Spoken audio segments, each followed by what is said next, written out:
नमस्कार विद्यार्थी मित्रांनो.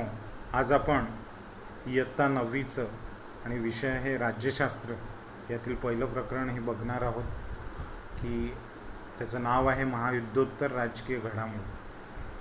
प्रकरणाच्या सुरुवातीला चला थोडी उजळणी करूया या मुद्द्यांबद्दल माहिती दिलेली आहे की यापूर्वीच्या मागच्या इयत्तांमध्ये आपण विविध विषयांबद्दल आणि विशेषतः नागरिकशास्त्राच्या माध्यमातून आपल्या स्थानिक शासन संस्था, भारताचे संविधान आणि आपल्या देशातील राज्यपद्धती किंवा शासनाची रचना यांचा अभ्यास आपण केलेला आहे, याबद्दल माहिती सांगण्यात आलेली आहे. परंतु या इयत्तेत आपण आता भारताचे जगाशी असणारे संबंध हे पाहणार आहोत. म्हणजे यावर्षीचं हे जे राज्यशास्त्र आहे या राज्यशास्त्रामध्ये भारत आणि भारताच्या आजूबाजूला असलेले जे काही देश आहेत त्या देशांशी भारताचे संबंध हे कसे आहेत, याशिवाय भारताची आणि इतर जगाच्या ज्या काही समस्या आहेत त्या समस्या कोणत्या स्वरूपाच्या आहेत यावर या प्रकरणांमध्ये व या पुढच्या प्रकरणांमध्ये प्रकाश टाकण्यात आलेला आहे. पुढे वळूया की आपण या ठिकाणी जो पुढचा मुद्दा आहे तो आहे आंतरराष्ट्रीय व्यवस्था म्हणजे काय, हे पटवून देणारा एक मुद्दा त्यांनी दिलेला आहे की आंतरराष्ट्रीय व्यवस्था म्हणजे काय, की त्यांनी त्याकरिता आपल्या जीवनातील उदाहरण दिलेलं आहे की आपण सर्वजण बघतो की आपण ज्या समाजामध्ये राहतो त्या समाजात वेगवेगळ्या कारणांसाठी सुखसुविधांकरिता याशिवाय सहकार्याकरिता आपण समाजातील विविध व्यक्ती, संस्था व संघटनांवर काय असतो, अवलंबून असतो. म्हणजे काय की आपण ज्या वेळेला समाजात राहतो, कारण आपण सर्वांना माहिती आहे की माणूस हा कसा आहे, एक समाजशील प्राणी आहे. म्हणजे तो समाजामध्येच राहून आपलं जीवन जगू शकतो. आपण एकट्याने समाजापासून दूर राहून माणूस फार काळ आपलं जीवन चांगल्या पद्धतीने जगू शकणार नाही, म्हणून तो समाजात राहणे पसंत करतो. आणि समाजात राहत असताना त्याला विविध प्रकारच्या व्यक्ती, संस्था आणि संघटनांवर अवलंबून राहावं लागतं. म्हणजे आपल्या जीवनामध्ये आपण आजूबाजूला बघितलं तर विविध प्रकारच्या व्यक्ती या आपल्याला आपल्या गरजा ज्या आहेत त्या भागवत असतात. जसं आपण उदाहरण घेतलं तर आपल्या घरी पेपर टाकणारा पेपरवाला असो, दूध देणारा दूधवाला असो किंवा किराणा माल आणून देणारा किराणेवाला असो, हे सर्व व्यक्ती काय करत असतात, आपल्याला एक समाज घटक म्हणून मदत करत असतात. जसं व्यक्तीचं तसं विविध प्रकारच्या संस्थांचं सुद्धा आहे की आपण बघतो की आपल्या आजूबाजूच्या ज्या संस्था आहे, मग त्या आर्थिक असो, सामाजिक असो, राजकीय असो किंवा इतर कोणत्याही संस्था असो, संघटना असो, ते आपल्याला आपलं जीवन जगत असताना मदत करत असतात आणि आपण त्यांच्या मदतीशिवाय आपलं जीवनसुद्धा जगू शकत नाही. शिक्षण घेण्याकरिता आपल्याला शैक्षणिक संस्थांमध्ये जावं लागतं, त्यांची मदत घ्यावी लागते. आर्थिक व्यवहार बघण्यासाठी आर्थिक संस्था म्हणजे बँकांसारख्या संस्थांवर आपल्याला अवलंबून राहावं लागतं. तर काही आपले सामाजिक प्रश्न असतील तर या सामाजिक प्रश्नांकरिता सामाजिक संघटनांवर अवलंबून राहावं लागतं. म्हणजे काय की आपले सामाजिक जीवन हे परस्परावलंबी असते. म्हणजे इतरांच्या सहकार्याशिवाय, इतरांवर अवलंबून राहिल्याशिवाय आपलं सामाजिक जीवनसुद्धा आपण जगू शकत नाही. मग जसं एका समाजाचं आहे तसंच जगातल्या सर्व राष्ट्रांचं सुद्धा आहे. जसं एका समाजाचं आहे तसंच जगातील विविध राष्ट्रांबाबतही हे जे परस्परावलंबनाचं जे तत्त्व आहे हे सर्व जगाला लागू पडतं. तर ते कसं, तर भारताप्रमाणे जगात अनेक स्वतंत्र देश आहेत आणि त्यांच्यात सातत्याने देवाणघेवाण जी आहे ती काय असते, चाललेली असते. सर्वच राष्ट्रांना एकमेकांचं सहकार्य हे विविध पातळींवर घ्यावंच लागतं. मग तो देश अमेरिका असो, चीन असो, भारत असो, श्रीलंका असो किंवा एखादा छोट्यासा नेपाळसारखा देशसुद्धा असेल, तर या प्रत्येकांना काय करावं लागतं, एकमेकांचं सहकार्य घ्यावं लागतं. म्हणजे प्रत्येक जगातला प्रत्येक देश हा काय एकमेकांवर कोणत्या ना कोणत्या बाबतीत अवलंबून असतोच असतो. आणि म्हणून जगातल्या इतर सर्व देशांमध्ये सातत्याने काही ना काही देवाणघेवाण जी आहे ती चाललेली असते. त्यांचे व्यवहार जे आहेत ते रोजच्या रोज होत असतात. याशिवाय परस्परांशी त्यांचे करारही होत असतात. या सर्व स्वतंत्र व सार्वभौम देशांची मिळून एक जी अशा प्रकारची जी व्यवस्था तयार होते तिला आपण आंतरराष्ट्रीय व्यवस्था म्हणतो. म्हणजे काय की जगातले सर्व देश जे एकमेकांची मदत घेत आहेत, परस्परावलंबन करत आहेत, परस्परांच्या सहकार्याने आपापल्या देशाचा विकास साधण्याचा प्रयत्न करत आहेत, त्याकरिता आर्थिक, सामाजिक, राजकीय बाबतीत एकमेकांची मदत घेत आहेत. यातून संपूर्ण जगामध्ये जी एक व्यवस्था तयार होते त्या व्यवस्थेलाच आंतरराष्ट्रीय व्यवस्था असं म्हणतात. मग या आंतरराष्ट्रीय व्यवस्थेची काही वैशिष्ट्येसुद्धा आहेत. तर त्यातलं पहिलं वैशिष्ट्य आहे परस्परावलंबन. परस्परावलंबन म्हणजे काय की जगातले सर्व देश हे कोणत्या ना कोणत्या कारणांसाठी परस्परावर अवलंबून असतात. मग राष्ट्र कितीही मोठे, समृद्ध आणि विकसित असो, ते कधीच सर्व बाबतीत स्वयंपूर्ण असू शकत नाही. मोठ्या राष्ट्रांनाही अन्य त्याच्यासारख्याच मोठ्या आणि छोट्या राष्ट्रांवर अवलंबून राहावे लागते. म्हणूनच परस्परावलंबन हे आंतरराष्ट्रीय व्यवस्थेचे एक महत्त्वाचे वैशिष्ट्य मानले जाते. मग आता या ठिकाणचा पहिला मुद्दा आहे, पहिलं वैशिष्ट्य आहे आंतरराष्ट्रीय व्यवस्थेचं की परस्परावलंबन म्हणजे काय की आपण बघतो की जगामध्ये सर्व प्रकारचे स्वतंत्र सार्वभौम देश आहेत. एकूण माझ्या माहितीप्रमाणे 208 देश जगातले हे स्वतंत्र देश आहेत. आणि यामध्ये काही राष्ट्र हे खूप मोठे आहेत, समृद्ध आहेत. फॉर ॲन एक्झाम्पल जसं अमेरिका आहे. अमेरिका हे एक अत्यंत समृद्ध असा देश आहे. चीन आहेत, याशिवाय फ्रान्स आहे, इंग्लंड आहे. हे राष्ट्र समृद्धही आहेत आणि सामर्थ्यशालीसुद्धा आहेत. मग आता सामर्थ्यशाली असून आणि समृद्ध असूनसुद्धा या आणि विकसित असूनसुद्धा या सर्व राष्ट्रांना काय करावं लागतं, आपल्यासारख्याच मोठ्या किंवा आपल्यापेक्षाही छोट्या राष्ट्रांची कोणत्या ना कोणत्या बाबतीत मदत ही घ्यावीच लागते. म्हणजे राष्ट्र कितीही मोठं, कितीही सामर्थ्यशाली, कितीही विकसित असलं तरी त्या राष्ट्रालासुद्धा आपल्या देशाचं कार्य करण्याकरिता किंवा आपल्या देशाचा जो कारभार आहे तो चालवण्याकरिता आपल्यापेक्षा लहान किंवा आपल्यासारख्याच तुल्यबळ मोठ्या राष्ट्रांचीसुद्धा विविध बाबतीत मदत घ्यावी लागते.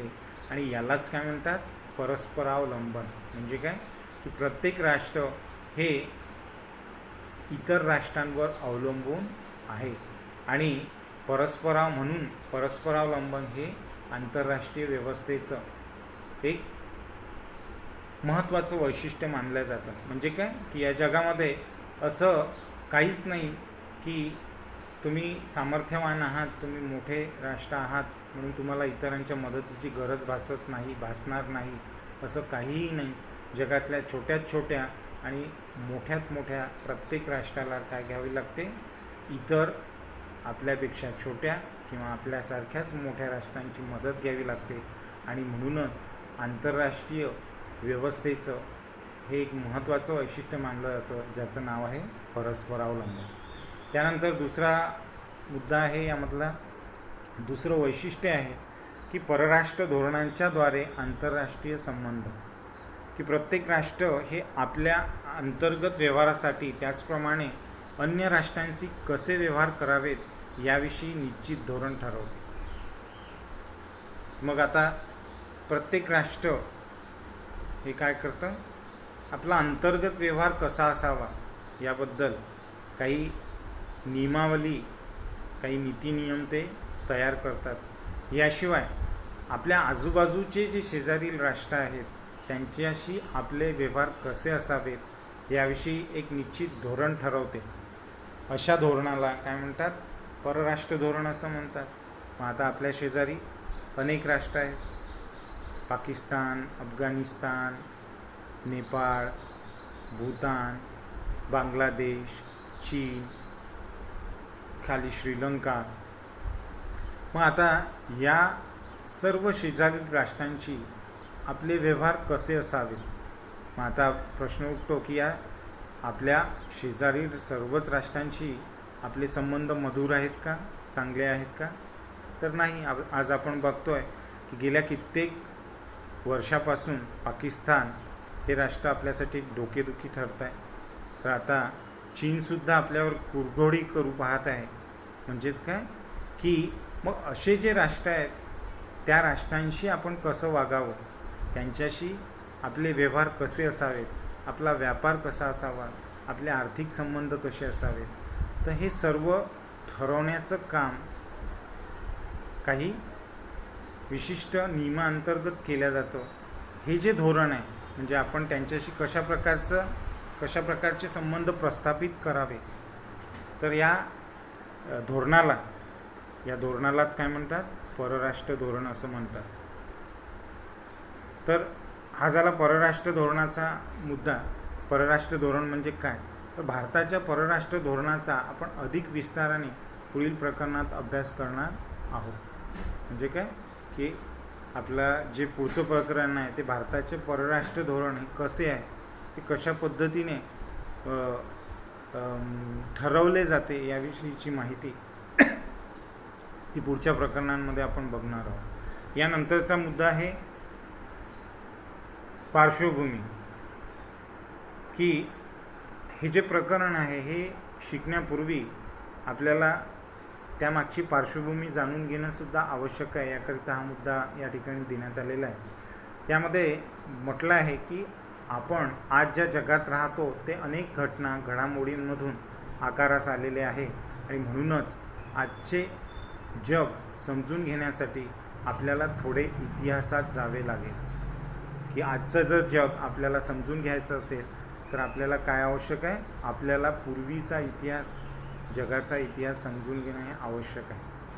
मागच्या शतकात 2 महायुद्धे झाल्याचे आपणास माहीत आहे आणि ही 2 महायुद्धे मागच्या शतकातील सर्वात महत्त्वाच्या घटना होत्या. आपल्याला सगळ्यांना माहिती आहे की यापूर्वीच्या काळामध्ये 2 महायुद्ध जी आहे ती झालेली आपल्याला दिसून येतात आणि या 2 महायुद्धांचा खूप मोठा परिणाम जगाच्या इतिहासावर, याशिवाय सामाजिक, आर्थिक, राजकीय परिस्थितीवर झालेला आपल्याला दिसतो. त्यामुळे या 2 जागतिक महायुद्धांच्या बद्दलसुद्धा आपल्याला या पाठामध्ये माहिती देण्यात आलेली आहे. कारण या जगातल्या अतिशय महत्त्वाच्या आणि अतिशय प्रभावशाली अशा घटना होत्या. मग ही 2 महायुद्धे मागच्या शतकातील सर्वात महत्त्वाच्या घटना होत्या. त्यांच्यामुळे जग बदलले. की या 2 महायुद्धामुळे काय झालेलं दिसतं? संपूर्ण जग जे आहे ते बदललेलं आपल्याला दिसतं. जगात नवीन प्रवाह आले. नवनवीन प्रवाह या 2 महायुद्धानंतर आपल्याला आलेले दिसतात. विचार आले, नवनवीन विचार आले, दृष्टिकोन आले. विविध प्रकारच्या ज्या नवीन विचार प्रणाली होत्या, राजकीय विचार प्रणाली या महायुद्धांमुळे पुढे अस्तित्वात आलेल्या आपल्याला दिसतात. तर या महायुद्धामुळे आणखी काय काय झालं ते समजून घेण्याकरिता पुढचे मुद्दे देण्यात आलेले आहेत. तर पहिला मुद्दा आहे पहिले महायुद्ध. 1914 ते 1918 या कालावधीत पहिलं महायुद्ध झालेलं आहे. म्हणजे जवळपास 4 वर्षाचा हा कालखंड होता. या कालखंडामध्ये पहिलं महायुद्ध झालं. युरोप खंडातील महत्त्वाचे देश यात सामील होते आणि एकूणच आंतरराष्ट्रीय किंवा जागतिक व्यवस्थेत युरोपला या काळात फार महत्त्व होते. की युरोपातील बहुतांश मोठे देश हे या आणि महत्त्वाचे देश ज्यामध्ये इंग्लंड असेल, फ्रान्स असेल, याशिवाय इतर राष्ट्र असतील, तर या राष्ट्रांचा समावेश तर यामध्ये होताच. पण एकूणच आंतरराष्ट्रीय किंवा जागतिक व्यवस्थेत युरोपला या काळात खूप महत्त्व होतं. म्हणजे आपण माहिती आहे की या काळात इंग्लंडचं वर्चस्व हे जगाच्या 1/3 भागावर होतं. मग तो आफ्रिका खंड असो किंवा आशिया खंड असो, या सर्व खंडातील देश हे बहुतांश काय होते, इंग्लंडचे गुलाम होते. आणि तशाच पद्धतीने फ्रान्स, पोर्तुगाल, स्पेन या देशांची सत्ता संपूर्ण जगभर पसरलेली होती. त्यामुळे पहिल्या जागतिक व्यवस्थेत युरोपला या काळात फार महत्त्वाचं स्थान होतं. कारण संपूर्ण जगाची सत्ता ही या मोजक्या युरोपियन देशांकडे होती. आणि त्यामुळे जागतिक व्यवस्थेमध्ये युरोपचं स्थान जे आहे ते काय होतं, अतिशय महत्त्वाचं मानलं जात होतं.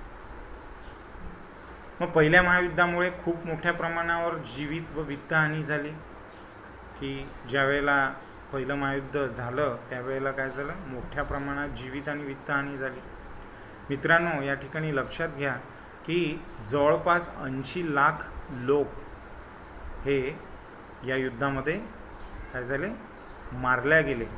आणि 70 लाख लोक हे कायमचे जायबंदी झाले. जायबंदी झाले म्हणजे काय, की ते कायमचे अपंगत्व त्यांना आले. म्हणजे एवढ्या मोठ्या प्रमाणात या युद्धामध्ये लोक मारल्या गेलेले होते. तुम्हाला आश्चर्य वाटेल की फक्त फ्रान्स या देशातले 14 लाख सैनिक हे या युद्धामध्ये मारल्या गेलेले होते. म्हणजे किती मोठ्या प्रमाणात जीवित हानी ही झालेली होती हे आपल्याला लक्षात येईल. याशिवाय वित्तहानी, सर्व व्यापार उद्योगधंदे ज्यामध्ये युरोप अग्रेसर होता, हे सर्व व्यापार उद्योगधंदे, शेती हे सर्व या युद्धामध्ये पूर्णतः बुडाले. त्यांचं प्रचंड नुकसान या युद्धामध्ये झालेलं होतं. आणि त्यामुळे या युद्धात सहभागी झालेले जे राष्ट्र होते त्यांना तर खूप आर्थिक नुकसान सोसावंच लागलं.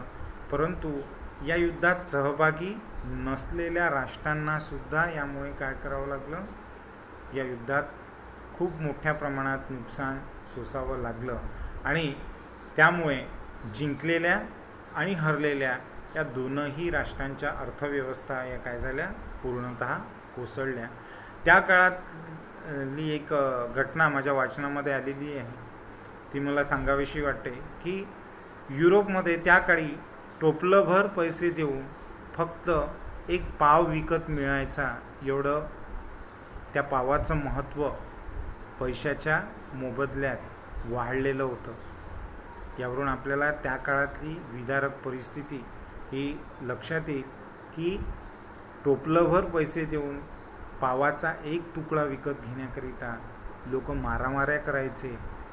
जेवणाचे सगळे साहित्य, खाद्यपदार्थ हे पूर्णतः युद्ध आणि युद्धजन्य परिस्थितीमध्ये नष्ट झालेले होते. माणसाला जगणंही मुश्किल झालेलं होतं. अशा पद्धतीने पहिल्या महायुद्धात ही विदारक परिस्थिती निर्माण झालेली होती. त्यानंतर पहिल्या महायुद्धातील सहभागी राष्ट्रांबद्दल या ठिकाणी माहिती दिलेली आहे की यामध्ये काय दिसतं आपल्याला, 2 गट या महायुद्धामध्ये पडलेले होते. आणि यामध्ये पहिला जो गट आहे तो होता मित्र राष्ट्रांचा, ज्यामध्ये Britain, France, Russia, Italy, America या राष्ट्रांचा समावेश होतो की जे मित्र राष्ट्र म्हणून या युद्धात उतरलेले होते. तर याचा जो विरोधी गट होता त्याला म्हटलेला आहे मध्यगत राष्ट्रे. यामध्ये जर्मन, ऑस्ट्रिया हंगेरी, ऑटोमन साम्राज्य आणि बल्गेरिया या राष्ट्रांचा समावेश होत होता. म्हणजे युरोपातील बहुतांश राष्ट्र आणि याशिवाय युरोपाच्या बाहेरील अमेरिकेसारखे सामर्थ्यवान राष्ट्र या युद्धामध्ये पहिल्या महायुद्धात उतरलेले होते. मग आता या युद्धामध्ये जी प्रचंड जीवित आणि वित्तहानी झालेली होती, यामुळे संपूर्ण जगाला एक धडा मिळाला की बाबा रे, युद्ध ही काही चांगली बाब नाही. युद्धामुळे कोणत्याही बाबतीत कोणत्याही राष्ट्राचा कसलाही फायदा होत नाही. याउलट असेच जर युद्ध होत राहिले तर संपूर्ण मानवजातच कायमची नष्ट होऊन जाईल, अशा प्रकारची भावना, तात्पुरती भावना मी म्हणेल. कारण यानंतर जवळपास 22-23 वर्षांनी पुन्हा आपल्याला द्वितीय महायुद्ध झालेलं आपल्याला दिसतं. तर तर तात्पुरत्या स्वरूपाची ही भावना अशी संपूर्ण जगाची बनली आणि म्हणून अशा प्रकारचे युद्ध पुन्हा होऊ नये त्यासाठी काहीतरी उपाययोजना करायला हवी असे सर्वच राष्ट्रांना वाटू लागले की आपण काय केलं पाहिजे की असे युद्ध वारंवार होऊ नये, पुन्हा होऊ नये म्हणून काहीतरी भक्कम चांगल्या प्रकारची व्यवस्था आपण निर्माण करायला पाहिजे असे जगातल्या बहुतेक राष्ट्रांना वाटू लागलं आणि त्यातूनच राष्ट्रसंघ या आंतरराष्ट्रीय संघटनेची स्थापना झाली. राष्ट्रसंघ या आंतरराष्ट्रीय संघटनेची स्थापना झालेली आपल्याला दिसते. मग आंतरराष्ट्रीय समस्या सोडवण्यासाठी चर्चा व वाटाघाटी करण्याचे हे एक महत्त्वाचे व्यासपीठ होते. म्हणजे यानंतर जर काही युद्धजन्य परिस्थिती निर्माण झाली तर त्या ठिकाणी आपले जे आंतरराष्ट्रीय वाद आहेत ते वाद सोडवण्याकरिता एक उत्तम व्यासपीठ राष्ट्रसंघाच्या माध्यमातून जगातल्या सर्व राष्ट्रांना आता उपलब्ध झालेलं होतं. आणि याशिवाय युद्ध टाळणे ही राष्ट्रसंघाची प्रमुख जबाबदारी मानण्यात आलेली होती. म्हणजे या ठिकाणी राष्ट्रसंघाचे कार्य जे आहे ते काय होते की युद्ध टाळणे, युद्ध थांबवणे, आंतरराष्ट्रीय प्रश्न वाटाघाटीच्या आणि सामोपचाराच्या मार्गाने सोडवण्याची जबाबदारी ही राष्ट्रसंघावर सोपवण्यात आलेली होती. पुढे पहिले महायुद्ध संपल्यानंतर युरोपमध्ये व युरोपबाहेरही अनेक महत्त्वाचे बदल घडून आले. मग पहिलं महायुद्ध ज्या वेळेला संपुष्टात संपलं त्यावेळेला युरोपमध्ये आणि युरोपच्या बाहेरही अनेक महत्त्वाचे बदल घडून आले. मग हे बदल कोणते होते? उदाहरणार्थ युरोपमधील पूर्वीची साम्राज्ये कोसळली व त्यातून नवीन राष्ट्रे अस्तित्वात आली. युरोपमधली जी पूर्वीची साम्राज्य होती म्हणजे काही देशांमध्ये लोकशाही व्यवस्था होत्या, काही ठिकाणी राजेशाही व्यवस्था होत्या, तर ही जी साम्राज्य होती, राष्ट्र होती ती कोसळली आणि त्या ठिकाणी नवीन राज्यपद्धती अस्तित्वात आल्या.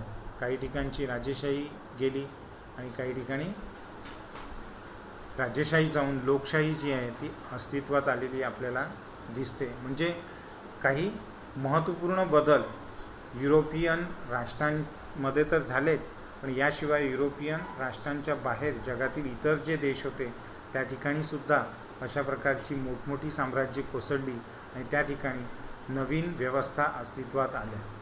याशिवाय युरोपमधील अनेक देशांच्या आफ्रिका आणि आशिया खंडामध्ये ज्या वसाहती होत्या त्या वसाहतींमध्ये स्वातंत्र्यासाठी चळवळी सुरू झाल्या. मग युरोपियन जी राष्ट्र होती त्यामध्ये प्रामुख्याने ब्रिटन, फ्रान्स, पोर्तुगाल, स्पेन ही राष्ट्र कशी होती? साम्राज्यवादी राष्ट्र होती आणि त्यांनी संपूर्ण जगभरामध्ये निरनिराळ्या खंडांमध्ये आपापल्या वसाहती ज्या होत्या त्या निर्माण केलेल्या होत्या. आणि ज्या वेळेला पहिल्या महायुद्धानंतर ही राष्ट्र आर्थिकदृष्ट्या कमकुवत झाली तेव्हा त्यांच्या ज्या वसाहती होत्या जसं आफ्रिका आणि आशिया खंडांमध्ये त्या वसाहतींमध्ये स्वातंत्र्यप्राप्तीच्या चळवळी या मोठ्या प्रमाणात सुरू झाल्या. युरोपियन राष्ट्रांच्या वर्चस्वाला या चळवळींनी मोठ्या प्रमाणात आव्हान दिलं आणि युरोपियन राष्ट्रांचं जे वर्चस्व होतं, जी गुलामी या युरोपियन राष्ट्रांनी या आशिया आफ्रिका खंडातील राष्ट्रांवर लादलेली होती त्या यांच्या वर्चस्वाला मोठ्या प्रमाणात या चळवळींनं काय दिलेलं होतं? आव्हान दिलेलं होतं. मग पुढे पहिल्या महायुद्धानंतर शांतता प्रस्थापित करण्यासाठी निर्माण झालेला जो राष्ट्रसंघ होता तो राष्ट्रसंघ मात्र युद्ध थोपवण्यात अपयशी ठरला. म्हणजे यानंतर पहिल्या महायुद्धानंतर काही युद्ध होणार नाही असं जे भाकीत होतं ते मात्र खोटं ठरायला लागलं. अनेक देशांमध्ये अनेक छोट्या मोठ्या कुरबुरी चालायला लागल्या, युद्धजन्य परिस्थिती आणि काही ठिकाणी प्रत्यक्ष युद्ध व्हायला लागले. तर असे जे झालेले युद्ध होते ते थोपवण्यात मात्र राष्ट्रसंघाला अपयश आलेलं दिसतं. जर्मनी, इटली, स्पेन इत्यादी देशांमध्ये तर हुकुमशाही राजवटी अस्तित्वात आल्या. म्हणजे या ठिकाणी जर्मनी, इटली आणि स्पेन ही त्या काळातली प्रामुख्याने लोकशाही प्रधान राष्ट्र होती. परंतु पहिल्या या महायुद्धानंतर या राष्ट्रातील आणि प्रामुख्याने युरोपियन राष्ट्रातील लोकांच्या समस्या एवढ्या वाढल्या की त्यांना आपलं जीवन हे जगणंसुद्धा मुश्किल बनलेलं होतं. आणि अशावेळी त्या ठिकाणी काय झालेलं दिसतं, अनेक हुकुमशहांचा उदय झालेला आपल्याला दिसतो.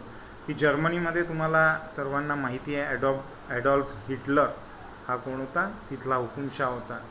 तर इटलीमधील बोनिटो मुसोलिनी नावाचा एक हुकुमशाह त्या ठिकाणी अस्तित्वात आला. आणि फ्रान्समध्ये फ्रान्सिस्को फ्रान्सवा नावाचा एक हुकुमशाह या ठिकाणी अस्तित्वात आला. आणि या सर्व हुकुमशाही राजवटी त्या ठिकाणी अस्तित्वात आल्यामुळे या लोकांनी राष्ट्रसंघाचे जे काही नियम होते ते सर्व आणि जे काही शांतता प्रस्ताव होते ते सर्व धुडकावून लावण्यास सुरुवात केली. आणि यामुळे या सर्व घडामोडींची परिणती पुढे द्वितीय महायुद्धामध्ये झालेली आपल्याला दिसून येते. म्हणजे प्रथम महायुद्धातून लोकांनी धडा घेतला, तात्पुरत्या स्वरूपाची शांतता प्रस्थापित झाली. पण हळूहळू जी लोकांमध्ये उद्रेकी भावना होती की पहिल्या महायुद्धामध्ये जे राष्ट्र हरलेले होते त्या राष्ट्रांना असं वाटायला लागलेलं होतं की आपल्यावर विजयी राष्ट्रांनी खूप अन्याय अत्याचार केलेले आहेत, आपला अपमान केलेला आहे, तर या अपमानाचा, या सुडाचा बदला आपण घेतलाच पाहिजे. या सुडाच्या भावनेतून अनेक युरोपियन राष्ट्रांमध्ये हुकुमशहा निर्माण झाले आणि या सर्व घडामोडींची परिणती झाली ती म्हणजे द्वितीय महायुद्धामध्ये. तर पुढे आहे द्वितीय महायुद्ध. तर दुसरे महायुद्ध हे 1939 ते 1945 या कालावधीत दुसरे महायुद्ध झाले. पहिल्या महायुद्धापेक्षाही दुसरे महायुद्ध अधिक संहारक म्हणजे विध्वंसक ठरले. मग 1939 ते 1945 या कालावधीमध्ये पुन्हा दुसरं महायुद्ध हे झालं आणि पहिल्या महायुद्धापेक्षाही दुसरं महायुद्ध हे काय होतं, अधिक विध्वंसक ठरलं. पहिल्या महायुद्धाच्या तुलनेत ते अधिक व्यापक तर होतेच, परंतु या युद्धात अधिक प्रगत तंत्रज्ञानाचा अवलंब करण्यात आला. पहिल्या महायुद्धापेक्षा हे अधिक व्यापक होतं. म्हणजे काय, जगभरात केवळ हे युरोपियन राष्ट्रापुरतंच मर्यादित राहिलं नाही, तर पूर्वेकडे जपान आणि पश्चिमेकडे अमेरिकेसारखे सामर्थ्यशाली राष्ट्रसुद्धा, म्हणजे एकंदरीतच संपूर्ण जगभरातील राष्ट्र या द्वितीय महायुद्धामध्ये सहभागी झालेले होते. आणि त्यामुळे त्याची व्यापकता म्हणजे त्याचा विस्तार हा काय होता, अधिक होता. आणि याशिवाय या युद्धामध्ये अधिक प्रगत तंत्रज्ञानाचा सुद्धा काय करण्यात आलेला होता, टेक्नॉलॉजीचा वापर करण्यात आलेला होता. विविध प्रकारचे युद्ध नौका, विविध प्रकारची विमानं, विविध प्रकारच्या मशीन्स गन, विविध प्रकारच्या शत्रूंना मारण्याकरिता तयार करण्यात आलेले विषारी वायू, विविध प्रकारचे बॉम्ब्स, विविध प्रकारचे शस्त्रास्त्र या सर्वांचा वापर या युद्धामध्ये मोठ्या प्रमाणात करण्यात आलेला होता. म्हणजे व्यापकतेच्या बाबतीत, विस्ताराच्या बाबतीत आणि तंत्रज्ञानाच्या बाबतीत हे युद्ध पहिल्या महायुद्धापेक्षाही अधिक भयानक ठरलेलं आपल्याला दिसतं. युद्धात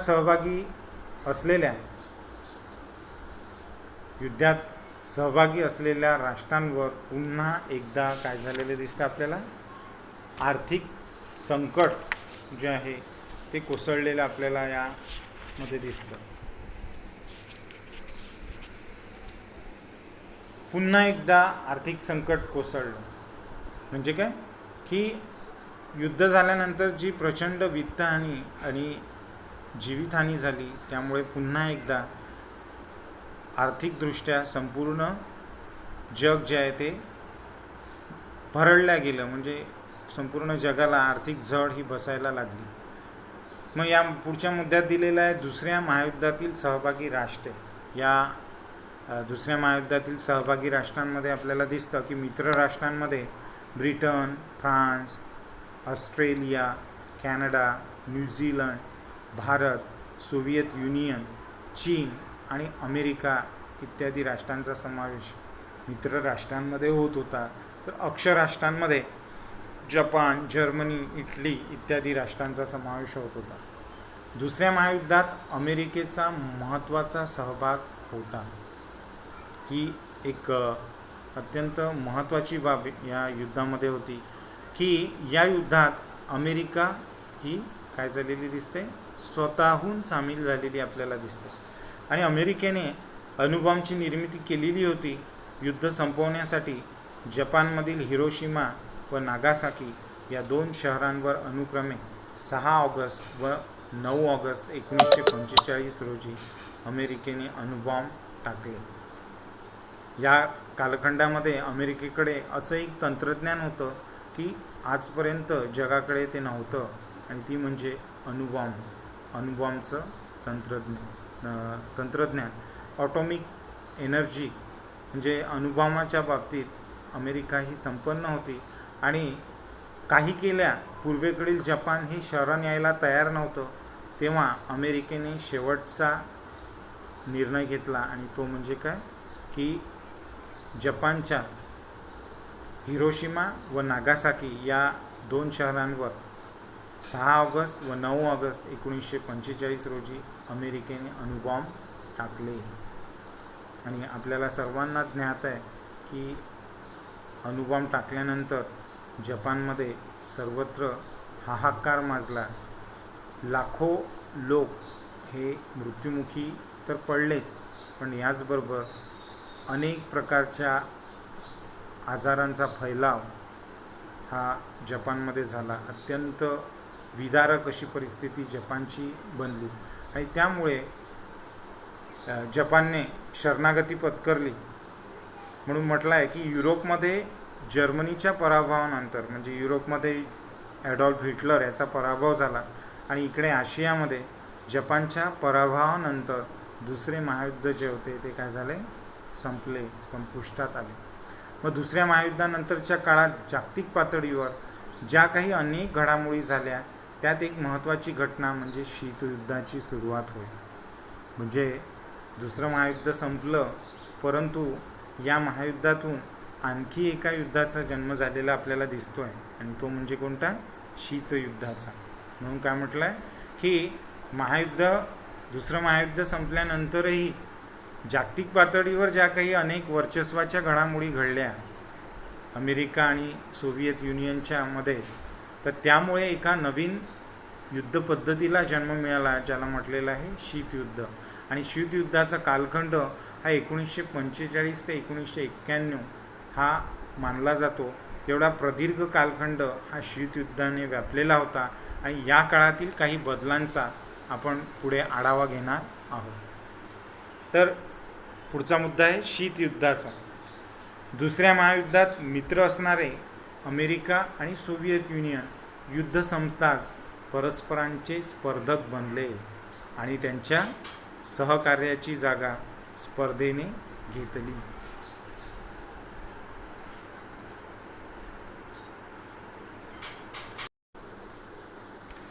म्हणजे दुसऱ्या महायुद्धामध्ये मित्र असणारे अमेरिका आणि सोव्हिएत युनियन हे युद्ध संपताच परस्परांचे काय बनले, स्पर्धक बनले, आणि त्यांच्यातील सहकार्याची जी भावना होती ती जाऊन त्यांची जागा आता स्पर्धेने घेतली. आणि या स्पर्धेने जागतिक राजकारणाचा जवळपास 40 ते 45 वर्षाचा कालखंड जो होता तो व्यापला गेला. या दोन्ही देशांमध्ये उघडपणे कधीही युद्ध झालं नाही, परंतु या स्पर्धेचा कालखंड, एकमेकांवर वर्चस्व सिद्ध करण्याचा जो कालखंड होता तो किती होता, जवळपास 40 ते 45 वर्ष इतका मोठा कालखंड होता. या दोनही देशांमध्ये या कालखंडात कधीही उघडपणे युद्ध झालं नाही, परंतु जगामध्ये अशी स्फोटक आणि तणावाची परिस्थिती मात्र या 40 ते 45 वर्षामध्ये सतत बनून राहिली. कायम राहिली की या दोन राष्ट्रांमध्ये कधीही युद्धाचा भडका उडू शकतो. पण प्रत्यक्ष युद्ध मात्र कधीही झाले नाही. पण युद्धाला पूरक अशा तणावपूर्ण परिस्थितीचे वर्णन शीतयुद्ध या संज्ञेद्वारे केले जाते. म्हणजे शीतयुद्ध म्हणजे काय, तर सोप्या भाषेमध्ये बोलायचं झालं तर दोन सामर्थ्यशाली राष्ट्र की ज्यांच्यामध्ये वर्चस्वाची लढाई ही चालू आहे. दोनही राष्ट्र एकमेकांशी युद्ध करण्यासाठी सक्षम आहेत, परंतु त्या दोनही राष्ट्रांमध्ये कधीही युद्ध होत नाही. परंतु युद्धजन्य परिस्थिती, तणावाची परिस्थिती मात्र सतत बनून राहते. अशा प्रकारची जी स्फोटक आणि तणावाची जागतिक जी परिस्थिती बनलेली होती, या परिस्थितीलाच शीतयुद्ध असं